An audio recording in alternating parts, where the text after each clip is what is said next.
So in a bigger story this week, receiver that we talked about in this show as a possible guy we could go get, it was Calvin Ridley, who was suspended for at least a year for placing a few bets this season. I think it's 3-team parlay, a 5-team parlay, and a 6-team parlay. While he was away from the team, he was out for, he had some mental health issues that he was working through. He was contemplating retirement, but during that period, he placed a bet while he was in Florida. What do you all think of this at least 1 year punishment for placing bets on the NFL? Well, I'll tell you what. To me, I think that the punishment for him for the year, I think it's a little bit harsh. I do. That's my opinion of it. And I think they did an investigation, saw that he didn't really bet against the Falcons, and it was games he didn't play in. But, rules are rules. I get that. Rules are rules. But sometimes with some of these things could be adjusted. I think, just blatantly, hey, we're going to give you a year for this thing. And look, guys, I've heard, people talk about, the whole gambling and team. I understand the whole integrity thing. I do. I agree with it 100%. But the guy was, showed contrition. He did. He was like, look, I apologize. I didn't know $1,500 and stuff like that. But to take, $11 million away from this guy, I mean, that is excessive. I think it's excessive. I think, the punishment should fit the crime. So Goodell and them with them doing the investigation could say, hey, look, you know what? We're going to give you, half a season, whatever. 8 games, 10 games, whatever it may be. Man, let the guy earn something. That's the way I look at it. For him to be out an entire year, plus what he had to deal with last year with the whole mental issue. I mean, it's an expensive lesson. It is. I hate it. I hate to hear it's for him. I really do. I know people say, man, these things are posted up in the locker room. Guys know all these things and stuff like that, man. And with all of this gambling all around that they just put in your face everywhere, you know what I'm saying? Should we put it out, on our TV right here, with our viewers? NFL pushes, betting online, betting. So, to me, I just think it's unfair. I think it's excessive. So that's where I'm at with it. I don't have an opinion on it, man. It's like, I understand the Pete Rose situation. Do I think Pete Rose belongs in the Hall of Fame? 100%. I don't have a vote. I don't have a say on that.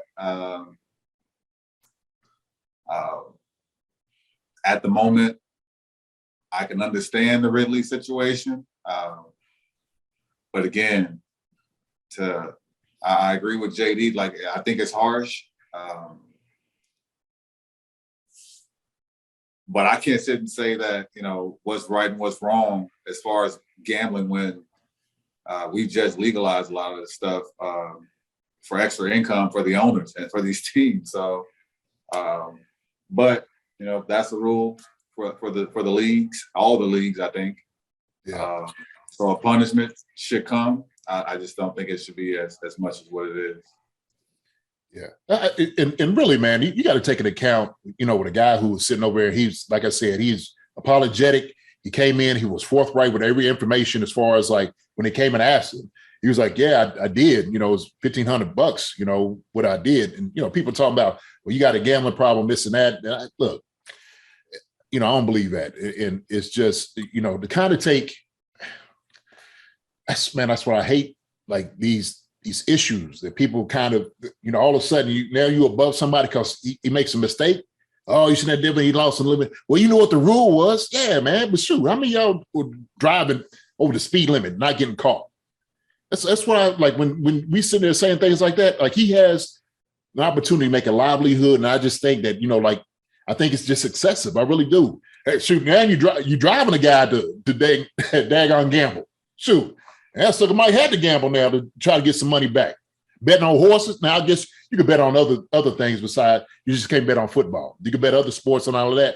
So now, shoot, now you done made it even worse. That's almost like when dudes get caught in the league, with a drug, right? Maybe smoking weed, and all of a sudden you're out of the league. But now all of a sudden you make them an alcoholic, or at least they get into it because you hadn't necessarily dealt with the issue in itself. But I think it's a punishment. Hey, maybe get the guy some help. How about that? How about you put him in a program about betting so he understands it fully, and then make sure that you're talking about these things constantly all the time. Should have those signs and stuff in buildings and stuff like that. People are not even reading anyway. So, like I said, man, he was off the team at the time. He was hurt. And it's excessive. And I'm gonna say this, I agree with you. Hey, Charlie Hustle needs to be put in the Hall of Fame. Sorry, that's it. Pete Rose needs to be put in, period. The man did his due. He did his time, man. Come on, put Pete Rose in. Charlie Hustle. I think more so. I agree with you guys. I think it's a harsh punishment. I think they're just trying to make an example out of him because they don't want to be more excessive and get a player in the future doing this more excessively. But I saw a tweet yesterday that it's that we hold our NFL players. This just shows that we hold our NFL players to a higher standard than we do our politicians. And I know we don't talk politics on the show, but that politicians can buy and sell stocks with privileged insider information and nothing happens. But, Cal really bets $1,500 on 3 different parlays and he gets suspended and he loses $11 million out of it. So it's like, it's kind of like a bizarre world that we're living in. Yeah. $1,500 is a lot different than, insider trading and stocks making millions. That's criminal behavior. No doubt about it. I agree with you 100%. So. Yeah. But that's the thing. He can bet on any other sport. Like you said, JD, he can bet on any other sport, NBA, NHL, soccer, Russian, ping pong if he wants to. He can bet on all that stuff. So, there's other options for him. But yeah, hopefully. And the thing I was watching First Take the other day. Stephen A. Smith made a good point is that he didn't want to play with his team. He wanted to be out of Atlanta. So now he's suspended. So now this whole year's done. So the next year he's got to give Atlanta one more season, and they'll probably trade him the following year. But it's just that one mistake leads to another year of having to go back to Atlanta and and deal with that. So expensive lesson, man. God, dog, damn. 11 mil, man. But